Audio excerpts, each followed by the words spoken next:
citizens, I am not one in respect for the fathers of this republic. The signers of the Declaration of Independence were great men.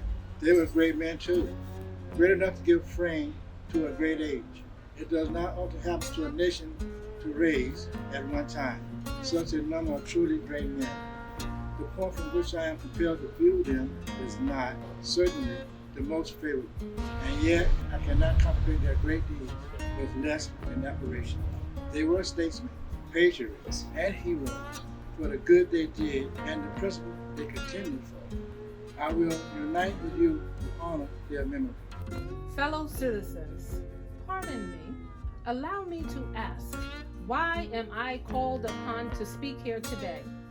What have I, or those I represent, to do with your national independence?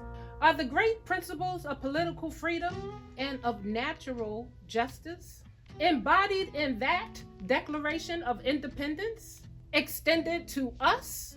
And am I, therefore, called upon to bring our humble offering to the national altar and to confess the benefits and to express devout gratitude from the blessings resulting from your independence to us? Would to God, both for your sake and ours, that an affirmative answer could be truthfully returned to these questions. Then would my task be light and my burden easy and delightful? For who is there so cold that a nation's sympathy could not warm him? Who so obdurate and dead to the claims of gratitude that would not thankfully acknowledge such priceless benefits? Who so stolid and selfish that would not give his voice to swell the hallelujahs of a nation's jubilee when the chains of servitude have been torn from his limbs? I am not that man. In a case like that, the dumb might eloquently speak, and the lame man leap as an art. But such is not the state of the case. I say it with a sad sense of disparity between us. I am not included within the pale of glorious anniversary. Your high independence only reveals the immeasurable distance between us. The blessings in which you, this day, rejoice are not enjoyed in common. The rich inheritance of justice, liberty, prosperity, and independence, bequeathed by your fathers, is shared by you, not by me.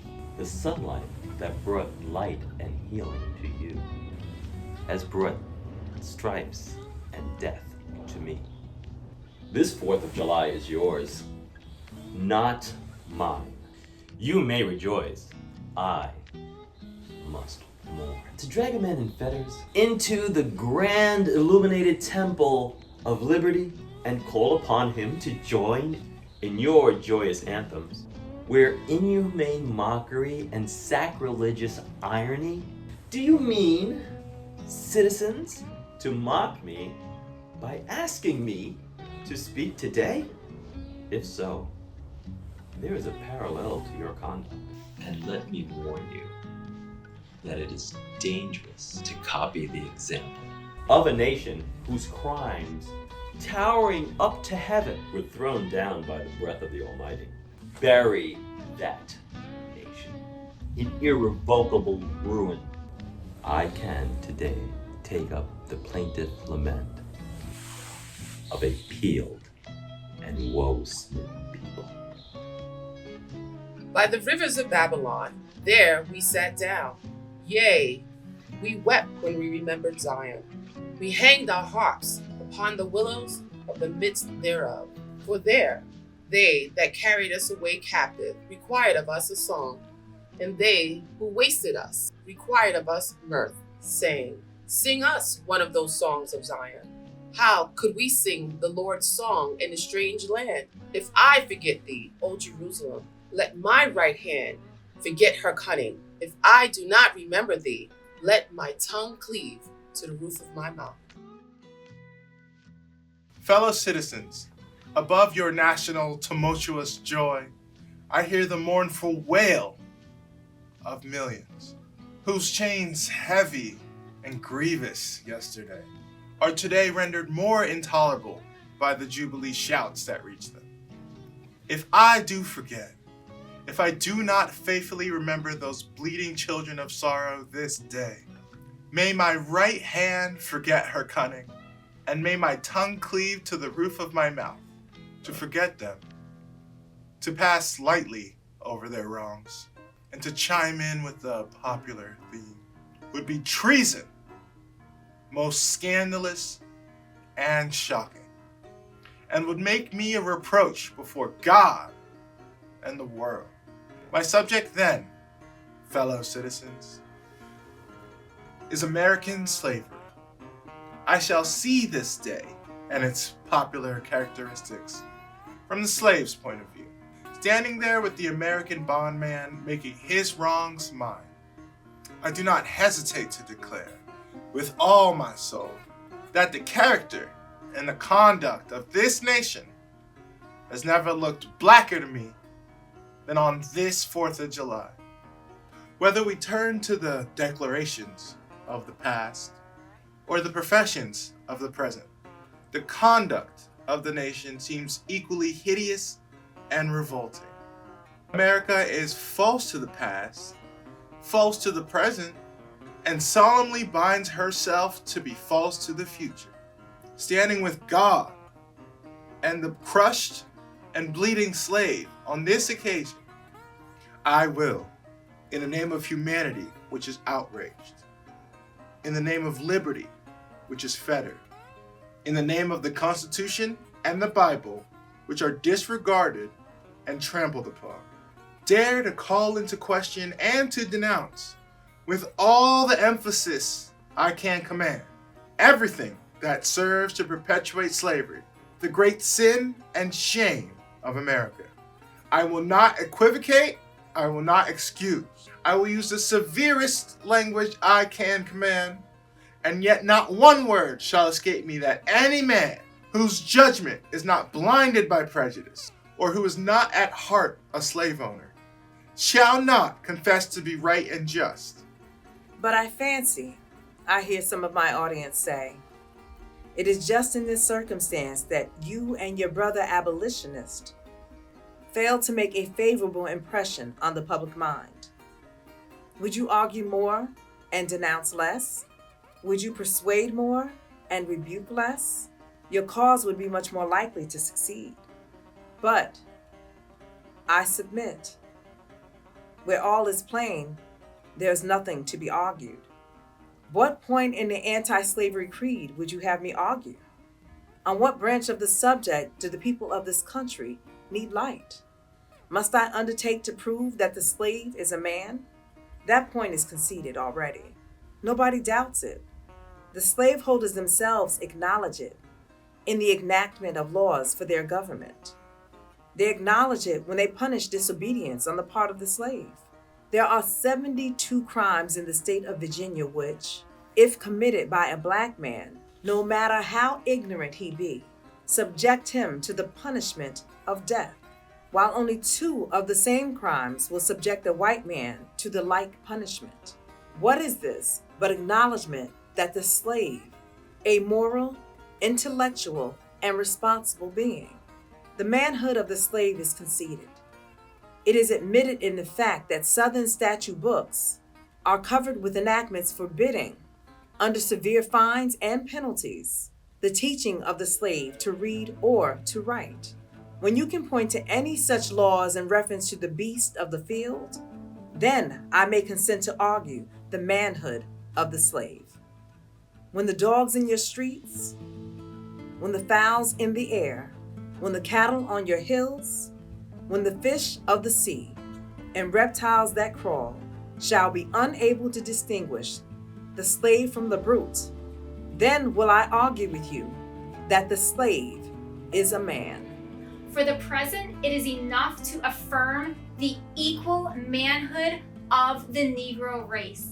Is it not astonishing that while we are plowing, planting, reaping, and sowing, using all kinds of mechanical tools, erecting houses, constructing bridges, building ships, working in metals and brass, iron, copper, silver, and gold, that while we are reading, writing, and ciphering, acting as clerks, secretaries, merchants, having among us lawyers, doctors, ministers, poets, authors, editors, orators, and teachers, that while we are engaged in all manner of enterprises common to other men, digging gold in California, capturing the whale in the Pacific, feeding sheep and cattle on the hillside, living, moving, acting, thinking, planning, living in families as husbands, wives, and children, and above all, confessing and worshiping the Christian's God and looking hopefully for life and immortality beyond the grave, we are called to prove that we are men. Would you have me argue that man is entitled to liberty? That he is the rightful owner of his own body? You have already declared it. Must I argue the wrongfulness of slavery? Is that a question for Republicans? Is it to be settled by the rules of logic and argumentation as a matter beset with great difficulty, involving a doubtful application of the principle of justice? Hard to be understood. How should I look today in the presence of Americans, dividing and subdividing a discourse to show that men have a natural right to freedom, speaking of it relatively and positively, negatively and affirmatively? To do so would be to make myself ridiculous and to offer an insult to your understanding. There is not a man beneath the canopy of heaven that does not know that slavery is wrong for him.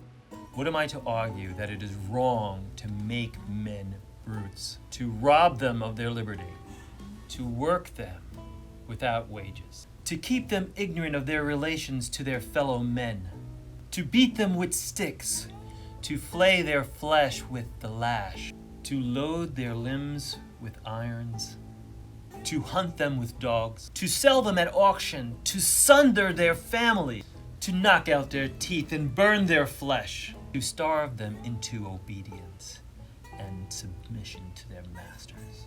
I must argue that a system that is marked by blood and stained by pollution is wrong. No, I will not. I have better employment for my time and strength than such arguments would imply. What then remains to be argued? Is it that slavery is not divine, that God did not establish it, that the doctrines of divinity are mistaken? There is blasphemy in the thought. That which is inhumane cannot be divine. Who can reason on such a proposition? They that can, may, I cannot. The time for such argument is past. At a time like this, scorching irony, not convincing argument, is needed. Oh, had I the ability and could reach the nation's ear, I would today pour out a fiery stream of biting ridicule, blasting reproach, withering sarcasm, and stern rebuke. For it is not light that is needed, but fire. It is not the gentle shower, but thunder. We need the storm, the whirlwind, and the earthquake. The feeling of the nation must be quickened. The conscience of the nation must be roused. The propriety of the nation must be startled. The hypocrisy of the nation must be exposed. And the crimes against God and man must be proclaimed and denounced. What, to the American slave, is your July 4th? I answer, a day that reveals to him, more than all other days in the year, the gross injustice and cruelty to which he is the constant victim. To him, your celebration is a sham. Your boasted liberty, an unholy license. Your national greatness, swelling vanity. Your sounds of rejoicing are empty and heartless. Your denunciation of tyrants, brass-fronted impudence. Your shouts of liberty and equality, hollow mockery. Your prayers, your hymns, your sermons, your thanksgivings, with all your religious parade and solemnity, are, to him, mere bombast, fraud, deception, impiety, and hypocrisy. A thin veil to cover up crimes which would disgrace a nation of savages. There is not a nation on the earth guilty of practices more shocking and bloody than are the people of the United States at this very hour. Go where you may, search where you will, roam through all the monarchies and despotisms of the old world, travel through South America, search out every abuse, and when you have found the last, lay your facts by the side of everyday practices of this nation, and you will say with me that for revolting barbarity and shameless hypocrisy, America reigns without a rival. Allow me to say, in conclusion, notwithstanding the dark picture I have this day presented of the state of the nation, I do not despair of this country. There are forces in this operation that must inevitably work the downfall of slavery. The arm of the Lord is not shortened, and the doom of slavery is certain. I, therefore, leave off where I began, with hope, while drawing encouragement from the Declaration of Independence, the great principles it contains, and the genius of American institutions.